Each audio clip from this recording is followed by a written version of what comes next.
ఇంకొక మాట ఏమంటాడు, నేనట మా అయ్య పేరు చెప్పుకొని బతుకుతున్నా అంట. అవు మా అయ్య గొప్పోడు, మా అయ్య తెలంగాణ తెచ్చిన మొగోడు మునగాడు, బరాబర్ చెప్పుకుంటా. తప్పేమున్నది? మా అయ్య పేరు నేను కాకపోతే ఎవడు చెప్పుకుంటా, నాకు అర్థం కాదు.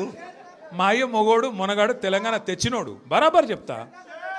మరి నేనేమంటున్నా, నువ్వు సకట్ పనులు చేస్తే నీ పిల్లలు కూడా నీ పేరు చెప్పుకుంటారు. నువ్వు లుచ్చ పనులు చేసినావు అనుకో, నీ మన్మడు కూడా నీ పేరు చెప్పుడే గాలంగా మన్మని అని చెప్పుకోడు.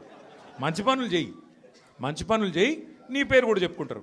నీలాగా దొంగలకు సద్దులు కట్టుడు, బ్యాగులు మోసుడు, వాళ్ళ సంకల్ నాకుడు, ఢిల్లీకి పేమెంట్ కోటాలో పైసలు చచ్చుడు, గవి మాతో కావు.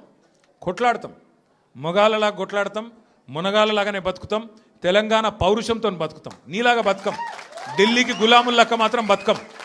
ఢిల్లీకి సంచులు మోసుకుంటా, ఢిల్లీలో పోయి బీజేపీలతో రాసుకొని పోసుకొని తిరుక్కుంటా, జడ్జీల కాళ్ళు పట్టుకుంటా, అయ్యో నన్ను కేసుల లోపల నుక్కకుర్రి అని చెప్పి డైవులు కొట్టుకుంటా, గా బతుకు అవసరం లేదు. బతికిన నాళ్ళు దర్జాగా బతుకుతాం, చచ్చినప్పుడు కూడా రాయలుగా చచ్చిపోతాం. అంతేగాని ఇట్లా చిల్లర పనులు చేయి.